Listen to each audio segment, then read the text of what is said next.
أعوذ بالله من الشيطان الرجيم بسم الله الرحمن الرحيم رب اشرح لي صدري ويسر لي من أمري واحلل عقدة من لساني ليفقهوا قولي الله لا إله إلا هو الحي القيوم لا تأخذه سنة ولا نوم له ما في السماوات وما في الأرض من ذا الذي يشفع عنده إلا بإذنه يعلم ما بين أيديهم وما خلفهم ولا يحيطون بشيء من علمه إلا بما شاء وسع كرسيه السماوات والأرض ولا يؤوده حفظهما وهو العلي العظيم صدق الله العظيم يا رب.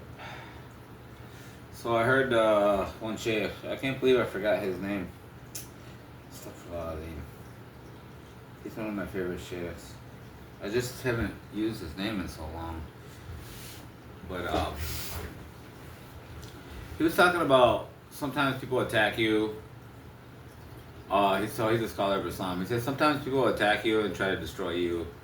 And you would be surprised that your success comes directly from the attacks. And I shared that on X and on Facebook and wherever else. Just because that's a really good point. I've seen that. I've experienced that, like for real, because I've been experiencing a lot of attacks, and I did notice how a bunch of them turned out to benefit me. Like the people who ran it, they would be pissed off to find out the benefit I gained from their own mistakes. So they probably don't realize it or don't know. But yeah, I think that's interesting. And I'm just I'm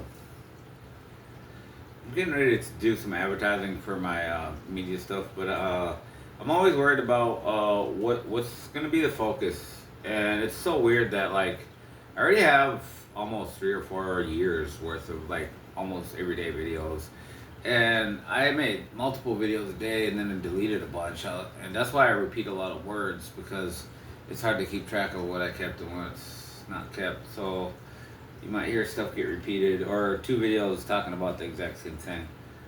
That could happen. I think in my whole situation of talking about everything I'm talking about, I basically admit everything in my story so people can analyze it however they want to analyze it. Because I just know how people analyze stuff, like especially psychoanalysis or economic analysis or like whatever. Like there's a lot of things involved. So there's things that like people would be ashamed to talk about. So for example, like Generation Z, which is the newest generation, the young people, like 20 somethings. About more than 50% of them are single, up to age like 30. Um, so I think that's coming from modern media separating people, but it's definitely not normal. Um,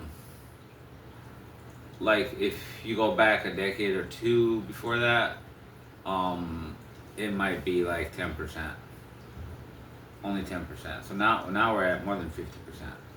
So people are living a lot alone. And then, so that doesn't really make it hard for me to admit. But I'm not necessarily Generation Z, but like all my friends are Generation Z because I'm just young minded, I think. I've always been like that. I've always been hanging out with kids since I was a teenager. I'm always mentally younger than I really am. But let's talk with some Gen Z friends, and I told them about that 50% thing, and nobody argued it. They're aware of it. They're like, yeah, that makes sense. That's what I've been going through. And there's a lot related to Western culture that causes that, in the sense that like women's empowerment, like growing really hard, has made women like uh, avoid men, or try to pick men who are more feminine, less masculine. Uh, and then that's why a bunch of women just will decide that they are men. I think. I don't know. Not sure.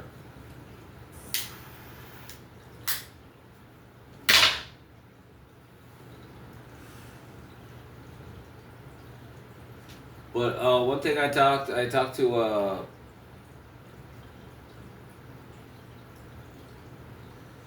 I don't even want to talk about this, but I talked to like scholarly Muslim people, and I feel like a letdown. I feel like they're not really as knowledgeable or as dedicated as they should be, and they're like the high scholar level people. I think that's something from the modern time that we're in. Um, and the way I explain it, the easy way I explain it is like most of the foreign countries, especially the Muslim foreign countries, when you graduate high school and go to college, they take a test, a final test, and then that if you get 90%, you're gonna be a doctor, or you're gonna be like a lawyer, or you're gonna be like big money person, or engineer, or whatever. And then you get like 80%, you do this kind of job, 70%, you go to a trade school or whatever. 60% or lower, they're gonna send you to go become like a religious scholar. So basically, the modern religious scholars are uh, mentally deficient, intellectually deficient. I shouldn't say mentally deficient. I should say intellectually deficient, or they have like a mental learning disorder. So they're like your dumber people, which is totally opposite of what Islamic history has been. Islamic history has been all your smartest people are all the scholars. Like, for example, I always wanted to be a scholar, and I would have went and became a scholar, but there was this thing where like it was a competition, Islamic competition between all the different racial groups within America. Like so I know a lot of American Muslim brothers and stuff, and they all went to an Islamic school, and they were there for like 5 to 10 years or something. I didn't learn about it till 10 years after. And the main thing that would confuse me is like, how come nobody told me about this Islamic school? I would have went. I was already getting tired of my high school. Things were not working out at all. But like, it's like nobody told me. It's because tribalistic stuff, which is a type of racism. Which, if you claim to have faith and you're racist, even an atom's worth of racism, it means you're a monastic. You have no faith. And basically the statement I'm making is one atom's worth of racism makes faith inside of you completely void. It doesn't exist.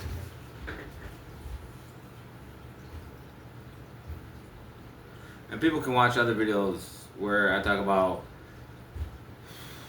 atheism spawns racism, and that atheism actually starts as racism towards the God. So you don't want to believe in God. You're atheist and you don't want to believe in God because you don't like that he's a different species than you. He's made of different stuff. He's just totally different. He's like an alien compared to you. That's the truth. But the way he's not an alien is that he breathes from his soul into your soul, so that we are connected to God in the way that people say he's the son of God, he's the child of God, something like that. But it doesn't really mean God doesn't really have children. Like that's where they got like they used to say Jesus is a child of God. In the Hebrew and the Arabic, when you say that, it doesn't mean that he's actually a child. It means he's just somebody of God. He's a child of God. So, I think that's where they got the confusion of this prophet or that prophet is the son of God. And if you look in the Bible, like a whole bunch of people are claimed to be the sons of God. Not just Jesus. So if you look it up, because I don't want to say it exactly, but I believe Abraham supposedly was the son of God. Adam was the son of God. Jesus was the son of God. I don't know who else. But there's a lot of people that were referenced in the Bible as the sons of God. So, but like, that's because of the translation gets confused, because the original Hebrew or Aramaic or Arabic Uh, uh, a child of God means like he's a child who's all about God.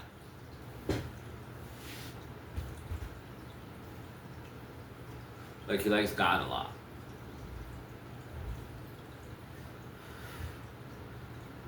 It's kind of weird. I talk about religion a lot, but I do smoke, and smoking is considered a sin. But I explained to people that for me it was controlled sexual desire, having problems not getting married, and then I made videos about how getting married as a Muslim in America is virtually impossible, especially for me, just because of tribal issues. Like I can honestly say, like I've known a lot of black Muslims. They had daughters who were my age, and they liked me a lot. They wanted to get with me, but then the dad just was like, "No, you don't want to marry him. He's not black enough for whatever." But then it's weird because sometimes he would do that, and then the girl would go marry like a white guy, and I think it's because she liked me and her dad refused because I'm not black enough. So she just to piss off her dad, she went and married a white guy. I think so. That's kind of weird. It's kind of weird, but it happened a lot. It happened more times than I'd like to say. And like even like let's say I know a Bangladeshi brother. He just came to town. He's been around. I seen him in the masjid a long time for like a year or whatever. And one time I was just talking to him. He was talking about like somebody getting married or whatever. Like all I remember saying is like it took me a while. Like I waited like a minute or two after he said all that stuff, and then I said, "Yeah, I need to get married too. If you know anybody, let me know." And he just laughs at me like really hard, which is like even to this day, like I completely stopped talking to him after that day. After that day, I just said that, and he laughed as hard as he laughed. I would never talk to him ever again, and we were like friends for like 2 years. And anyway, he was like a Bangladeshi immigrant kind of guy, and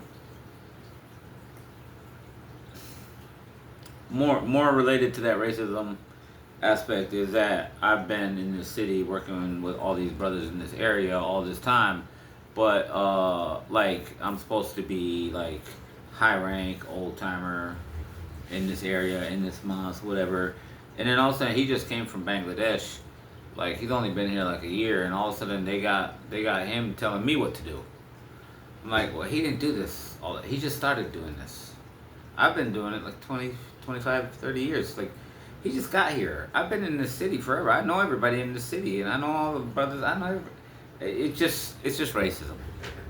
That's all it is. Like, yeah, I don't want to try to like make it all complicated, but it's just racism. Like, they want to put him on top of me, and then I'm like, well, yeah, okay, you're in some kind of authority position, and people talk to you who wouldn't otherwise talk to me. So, yeah, I need to get married. Like, he's talking about marriage, and I'm like, yeah, I need to get married. If you know anybody, let me know, because he was talking about how somebody didn't want her, and he was stupid, and my whole thing was like, I need to get married. Like, you could bring her to me. I might marry her. We might get along. Whatever. But just the fact that he just laughed at me so hard, he's like, it's really hard. It was so sad to even emulate it. It's so sad. Like, why would you do that? Why would you laugh at me like that?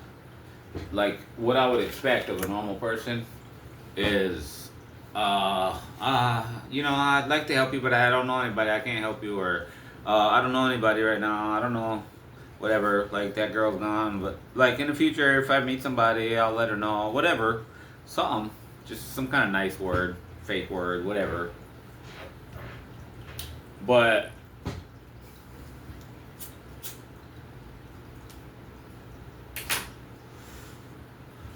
and I didn't do CBD, and I had quit smoking for a long time, so there was like somebody might be like, well, you smoke and you do this, and of course, well, that's why, blah blah blah. Like, not at that time, no.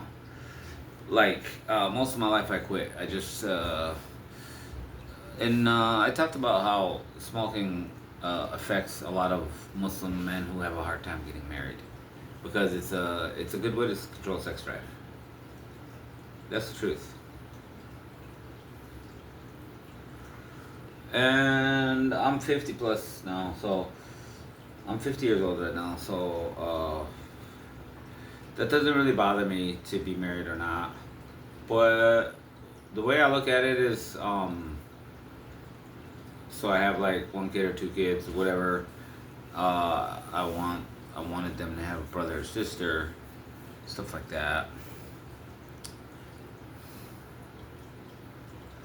But it's hard to start over when you're older.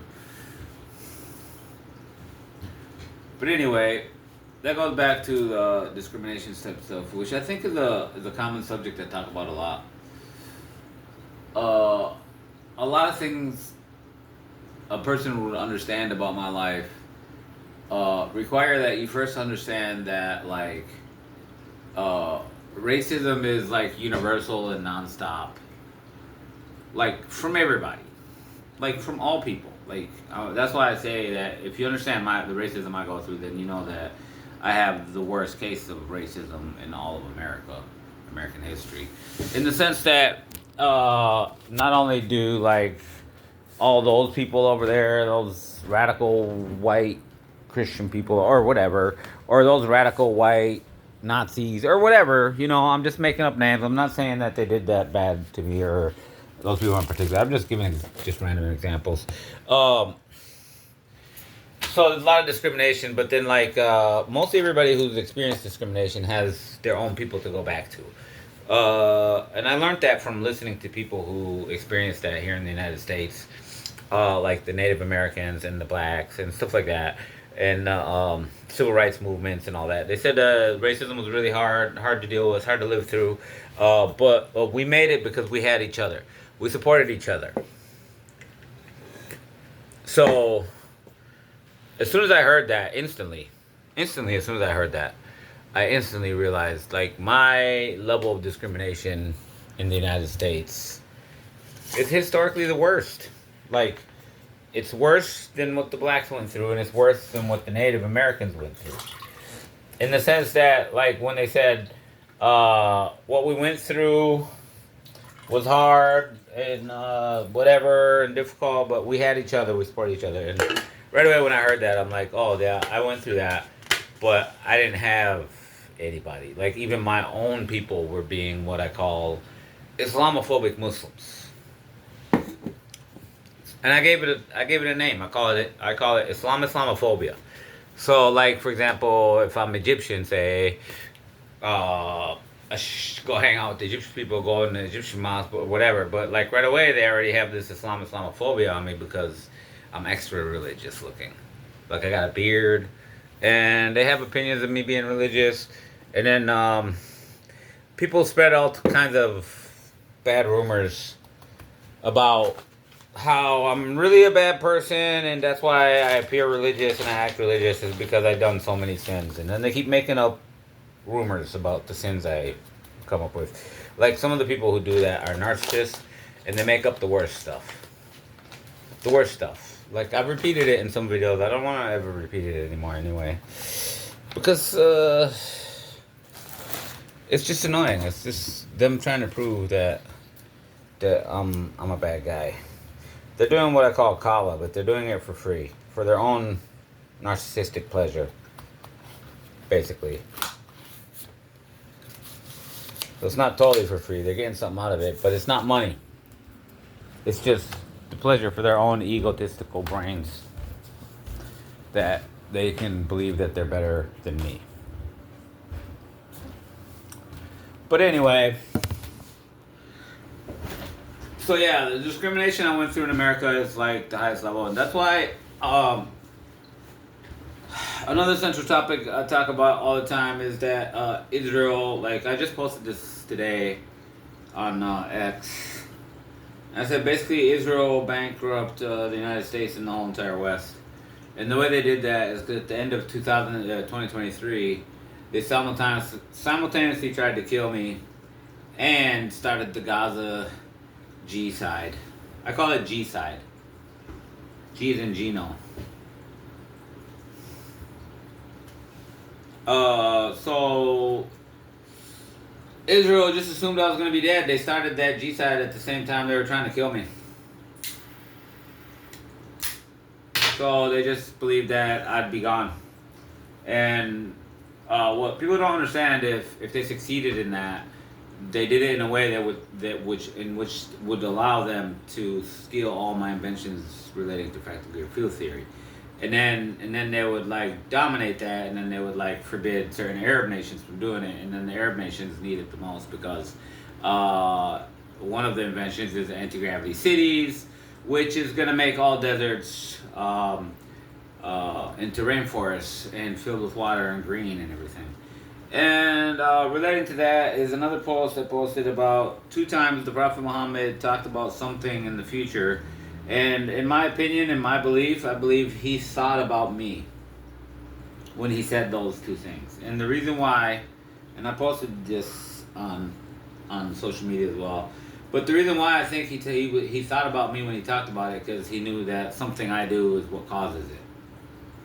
So the one thing he said was one day in the future, it was a prophecy. He said all the deserts in the world will be like rainforests, green and filled with water. Like green everywhere, it won't be desert. So like that's one thing, and that happens by anti-gravity cities. Because anti-gravity cities are real, and the reason why they're real is because ancient Egyptian texts proved that they had them.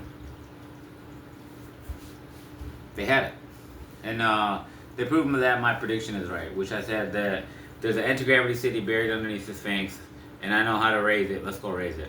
And then when they opened up this text that they had from the ancient Egyptian government, it said there's an anti-gravity city buried underneath the Sphinx, and whoever reveals to you that it's there and he knows how to raise it is the smartest human being who has ever existed. So I'm not saying that I agree with that or disagree with it. God knows only. But what I am saying is what that means is I mean, he's really smart. Pay attention to what he's got. Something really, really important. He's got practical field theory. So that's the first thing. The first thing the prophet said, which I believe he thought about me when he said it to people, because he thought about why it happens, and whose actions made it happen. And then the other thing he said, he prophesied this. He said there will come a time when Muslims will invent and produce what the whole entire world thought was impossible. And then I said that's the best way to describe the whole entirety of practical field theory. So that's why I believe he thought about me when he said that, because I'm the Muslim who invented that and produced it. And everything around it, everything about it, people don't want to believe it because they just consider it impossible. And then it's being like the way I've spread it to like every nation all over the world before people figured it out and could try to suppress it. So the way I spread it is I invented it and made it real, and all of it is considered impossible. Like anti-gravity crafts and anti-gravity cities and flying to another planet like 1,000 light years away through a wormhole. What are you talking about? Are you serious? You can do this?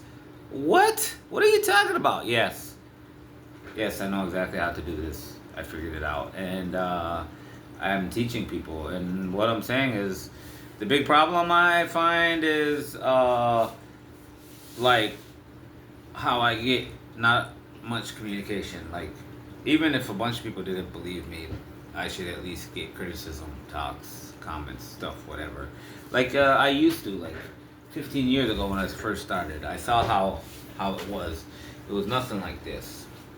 Like I think all of social media is attacking freedom of speech in the United States, and I think they want to do it long enough until they can just pull an amendment and cancel freedom of speech, because they're doing it already. Nobody's telling them you can't. Like if there is freedom of speech in America, all social media sites canceled tomorrow, right now. There's no freedom of speech. There's no real freedom of speech. The whole the American Constitution is BS. Bullshit. It's garbage. It's a lie. It's a we're better than everybody else. Look at our rules and look at their stupid rules. But your rules aren't really real. You you you, you have these social media spots uh, canceling freedom of speech all the time. They're doing it all the time, and that's how you get the amendment to completely cancel and rewrite freedom of speech or take it out of the Constitution. You just have to just say, we've been doing it. We've been controlling speech for 50 years.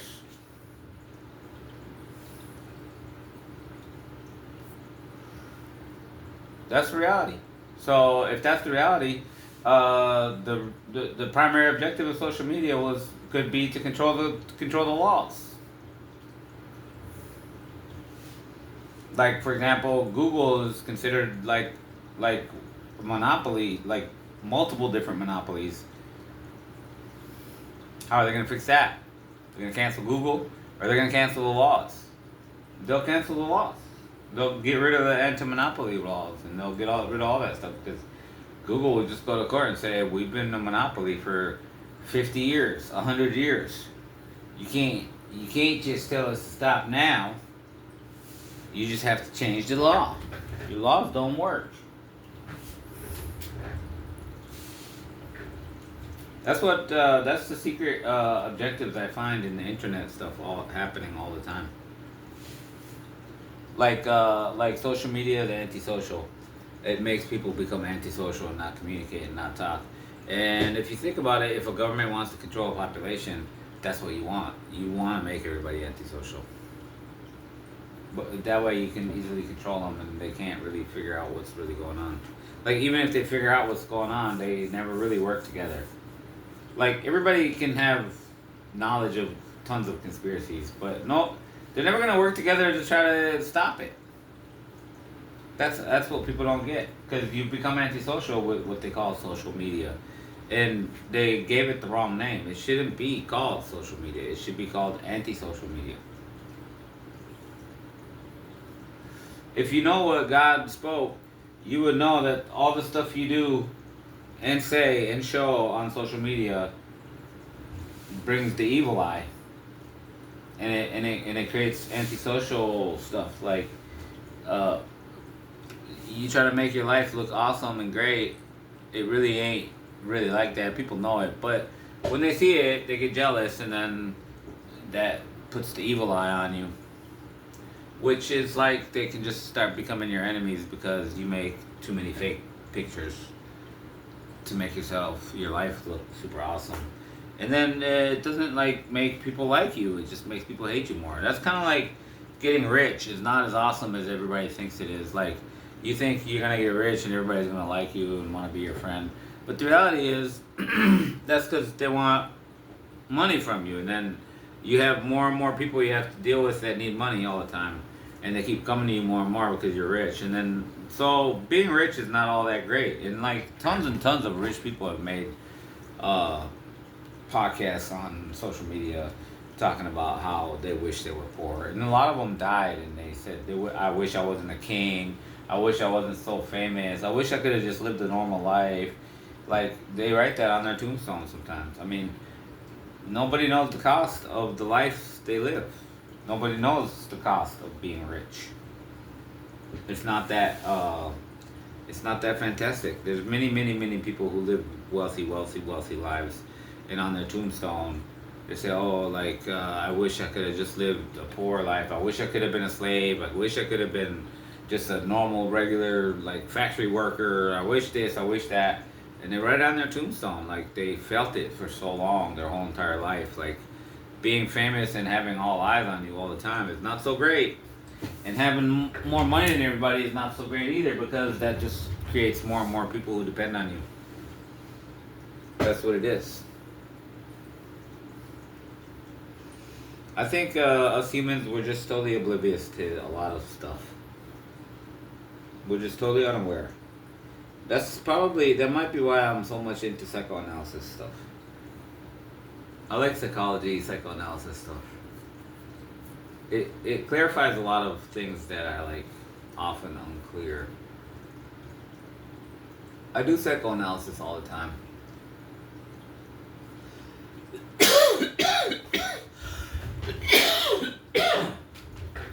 And then another hadith that I think Prophet Muhammad thought about me when he talked about is a hadith Qudsi, which it says, "Yustajibullah waladun la yal'ab." And I figured out from psychology studies and psychoanalysis information that there's a very, very high and good chance that if I am really that person, I'm the only human who was ever like that. And that means Yustajibullah waladun la yal'ab. It means God takes a strong, curious interest in a child who never plays. And then I always wondered why. I wanted to find that kid just because I was wondering why. What's so special about that kid? Why does God like it so much? Why does he take such strong interest in that kid? And then I already knew from psychoanalysis. I figured it out from psychoanalysis, psychology studies that if there's a child who doesn't play, he might be the only one in all of human history who ever existed. Like not having a mental disorder or like not being in an abusive upbringing or whatever, because that could cause you to not play, but that's not a natural child who never plays. Like, in other words, if he stops being in a bad situation, he'll start playing right away. So he's not the child that never plays. He most of the time never plays because most of the time his life is not good. But yeah, so in that hadith al-Qudsi, I believe that Allah knows best, but the numbers and the stats make me believe that I might be the only human who was ever like that. And when the Prophet Muhammad said that Yustajibullah waladun la yal'ab, I think he knew who that kid was. And I think he knew it was me.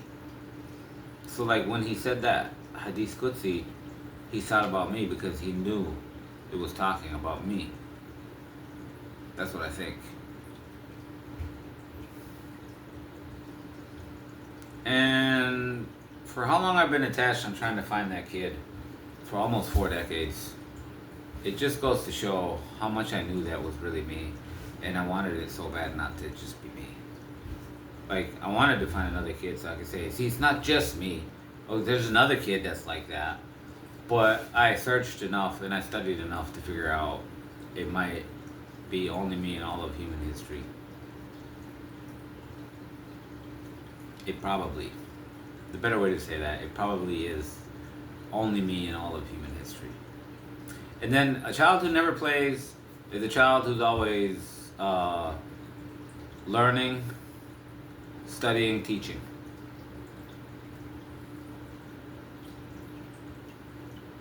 That's what it is. And I know that because that's who I was. And then, because I was always like that ever since I was a little kid, my uncle Muhammad would only ever introduce me to somebody, one of his friends, by saying, "This is my nephew, Sharif. He is a genius."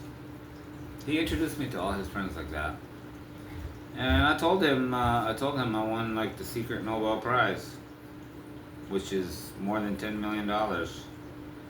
And a lot of people aren't supposed to know about it. That's why it's a secret. Because like you're supposed to get a Nobel Prize, but they don't want to give it to you because they don't want people to really know about you and what you're doing. They want to keep a lot of it secret because it has military applications, for example, and stuff like that.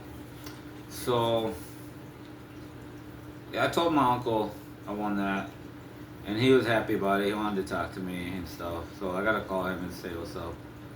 But I haven't been talking to anybody for a long time because I've been being attacked for the past 15 years, like really hard. Like I got CPTSD from this thing that soldiers go through, where every day you wake up, you just think today is the day I'm gonna die, but I need to live like a few more days. A few more months would be good too. So like it's just like causes you to get CPTSD when you think you could die at any moment. Like 15 years ago, I'm sitting here right now. I'm like, my ears are on the doors. There's a door there, there's a door there. I'm listening all the time. Something moves, I'm like, if I had mice or something, I'd be like, what's that sound? What is that? Somebody moving? Who's in my house? I don't have anybody in the house. Stuff like that. It'll mess you up. It'll mess you up when you know how much money is being spent to try to kill you. And like, you just like come to the accepting it. Like, okay, death is gonna come, whatever. I don't care. And once you get to that point, then every day that goes on and they fail and you're still alive, you're actually mad. You're like, you don't want to wake up, and it gets so bad that like the last years of it all, you just go to sleep and you don't want to wake up, and then when you wake up, you're mad that you woke up. Like, you'd rather just have died in your sleep. That's real. That's part of CPTSD, complex post-traumatic stress disorder. People who have that, 15% of them commit suicide. Well, I should say 15% of us.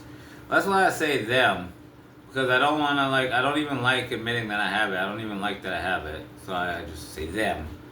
Like, in a way, I'm trying to deny that I have it. But 15% of us will commit suicide.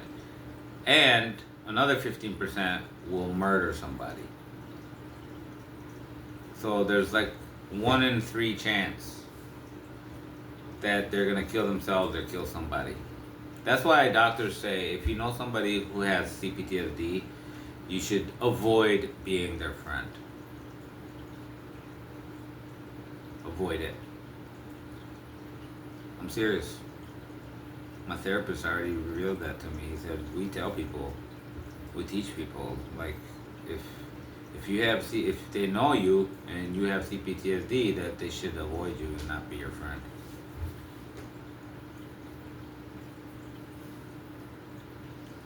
It's depressing. It's sad. It's a sad sickness. It's like CPTSD is like PTSD, post-traumatic stress disorder, but the C stands for complex post-traumatic stress disorder. So post-traumatic stress disorder is when one super bad thing happens to you. Like, for example, me and my friend, we're just sitting here hanging out watching a movie. We're like, oh wow, look at the movie, ah. And then all of a sudden somebody like walked into the house secretly, the door was open or whatever, and then all of a sudden I just turn, and all of a sudden my friend just gets stabbed to death. And then next that person wants to stab me too after him.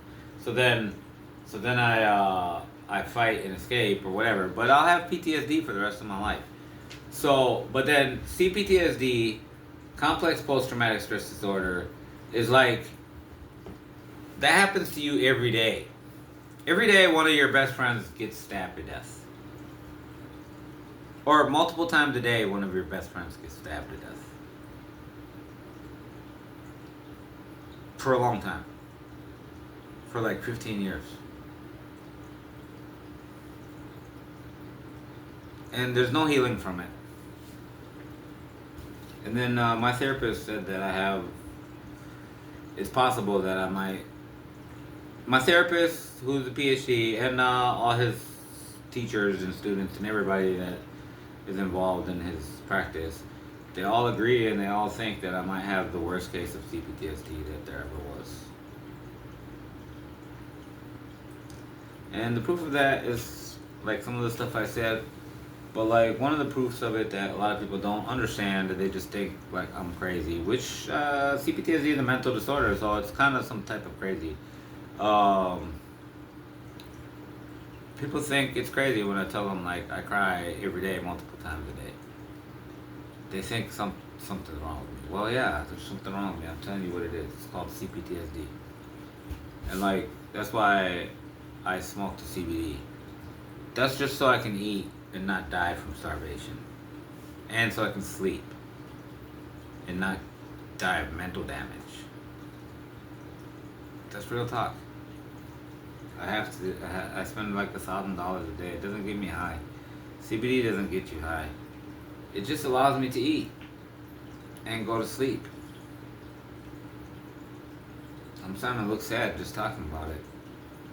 Because I feel sad that I have it.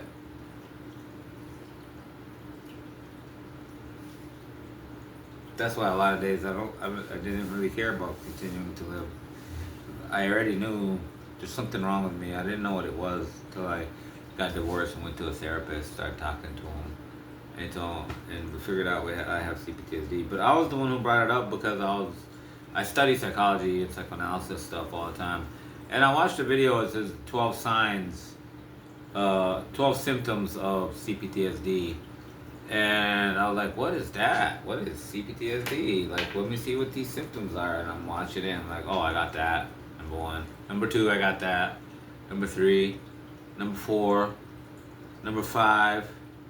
Number 6. Number 7. Oh, I got all of them. Oh, man. That was the worst feeling I ever had. I just went straight to my therapist and told him about it. I got all symptoms of CPTSD. I wrote them on my wall.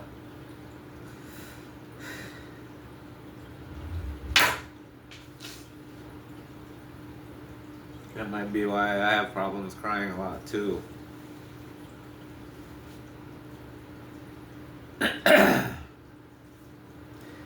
Complex post-traumatic stress disorder. The common way people usually get it is they have abusive parents that beat them up every day for no reason. They're like alcoholic abusive parents. They're like on drugs or alcohol and they're abusive. They beat mom and they beat the kids and they're just crazy with that. That's how most people get CPTSD.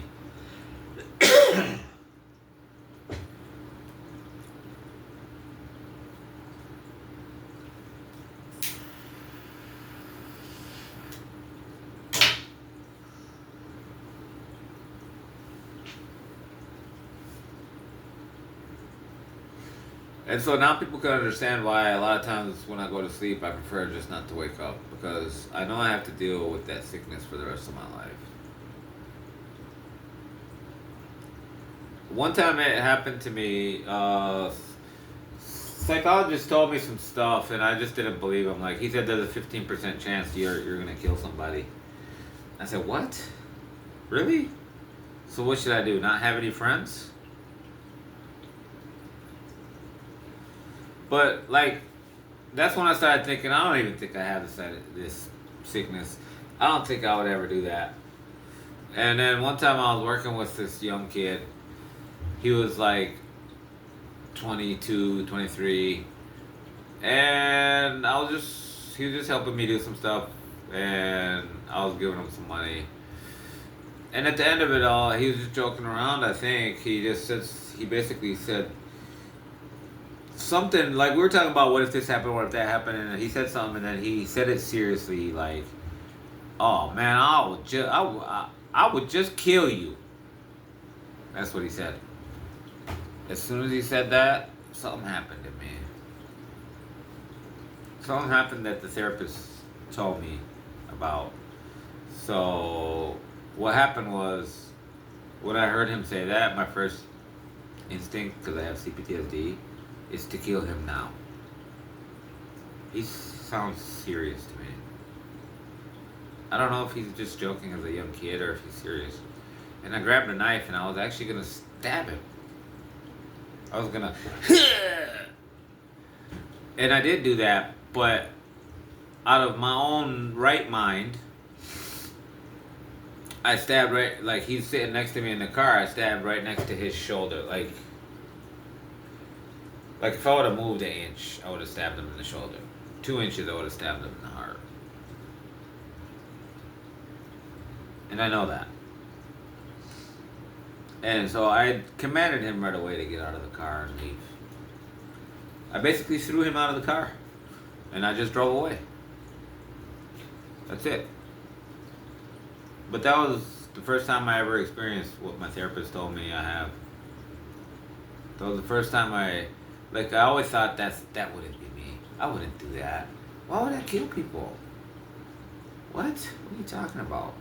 Well, somebody joked around and threatened that he's gonna kill me. And right away, my first instinct is kill him now before he gets a chance to do it. That was just my natural instinct because I have the sickness.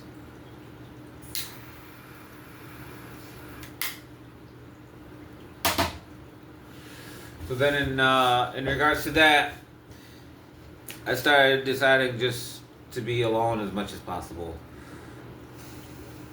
Like, I mean, I was married, and I never did bad to my wife. But in a way, I just stayed away from her. She stayed away from me. Like, we just didn't really click that much. We just kind of ignored each other.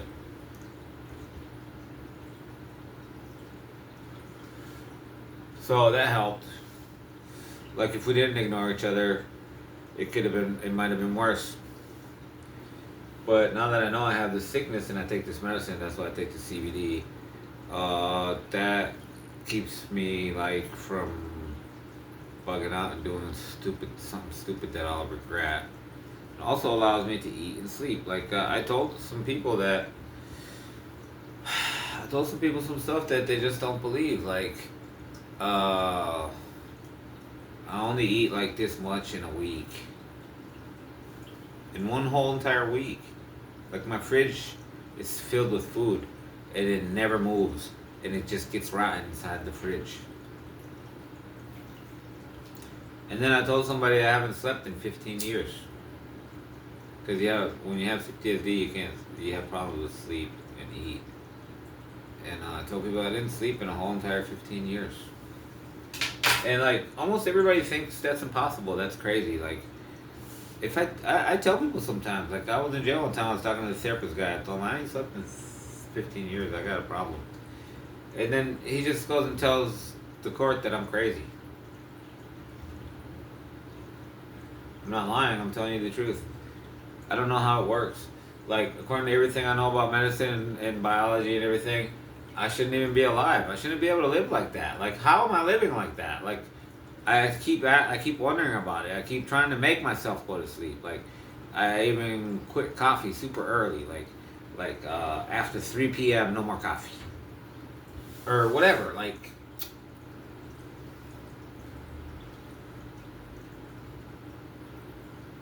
I don't know how that's possible. For 15 years not to sleep, or like imagine a month or 2 months worth of me thinking like, when's the last time I slept in the past 2 months? Come on, there's got to be an hour. I must have took a nap. You think about it for like 3, 4, 5 hours. When's the last time? When did I sleep in the past 3 months? And you're like, I can't. Am I going crazy or did I not sleep at all in 3 months? How is that even possible? How am I still alive? How is that possible? I'm gonna lose my mind because like that's impossible. There's no way you could not sleep for 3 months and be normal. Like walking around like, what? What is going on? And then I start tracking it more and more and more and more. And I even put a calendar. Like every time I do sleep, I have to mark it on the calendar. I'm like, this calendar proves I didn't sleep in a whole entire year. Oh, man. Maybe that's why I just want to die. Maybe that's why. I'm tired of being awake all the time.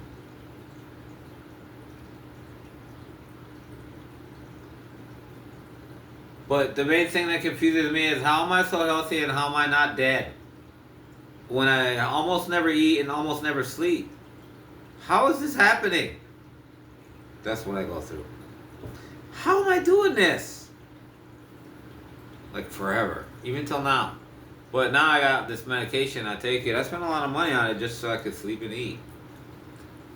And sometimes I haven't eaten in so long, I'm like, oh man, I gotta smoke it up. I'm like, can I eat yet? Oh, I'm feeling it. Oh man, I can go eat it. I can go make a sandwich. Oh man, I'm gonna make a Whopper with cheese. That's what I'm gonna make.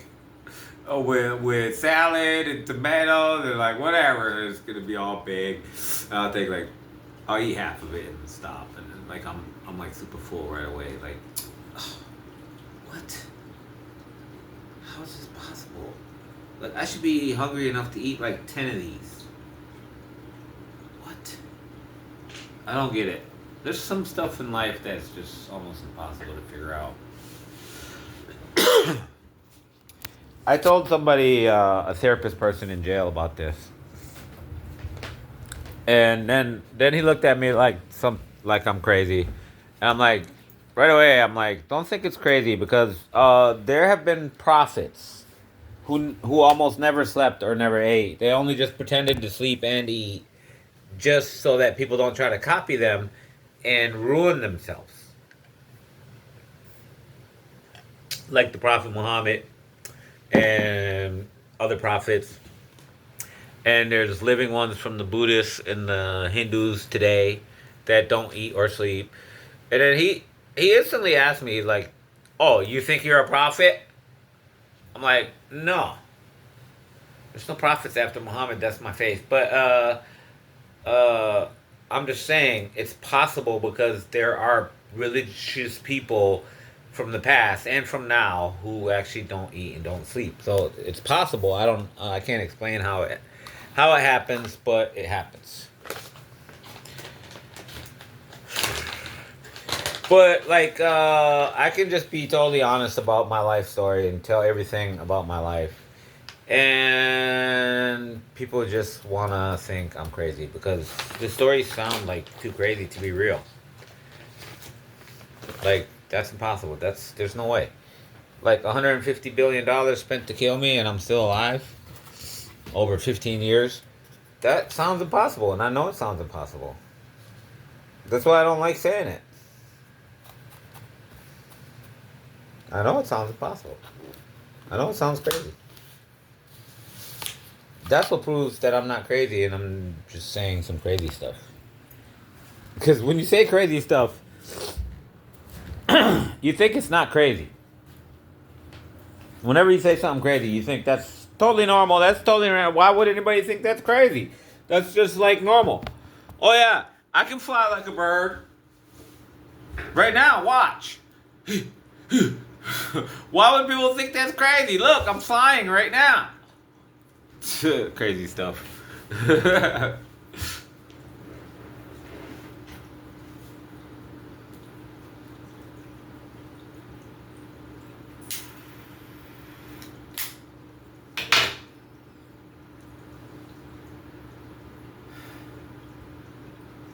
Yeah. So yeah, I've had some strange stuff happen in my life that makes it sound like I'm lying about stuff. But then I've had revelations that I'm gonna be famous in movies and schools,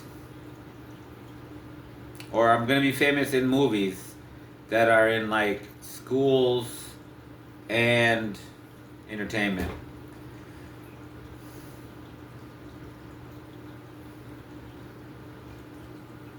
No, they're just gonna be like my story is gonna be in schools and movie theaters. Supposedly, according to revelations that have come to me, it's gonna be like that for the next 10,000 years. Like I'm really historic. Once people see the stuff that I've created, when they see it actually in action, and then they're gonna ask right away, who invented all this stuff? And eventually, it's gonna come out, and they're gonna know I invented it all, and I've been talking about it for like decades. They're gonna be like impressed, amazed, whatever, but also they're gonna be ashamed once they realize, yeah, he's American. He's been making videos talking about this stuff for decades. It's crazy that you believe in all these conspiracy theories, but you don't listen to nothing that he's been telling you. And I'm the perfect explanation for why someone like Nikola Tesla could easily get suppressed, or Stanley Myers could easily get suppressed, because it's actually the people's fault. Because the people, in order for me not to get suppressed or someone else not to get suppressed, the people have to pay attention and absorb what my message. It's kind of like a prophet of a religion. In order for the religion to survive and not completely get erased and suppressed, which they tried to do with every one of the religions of God. In order for it to survive and not get completely suppressed, people have to like uh, uh, tell it and teach it and stuff like that.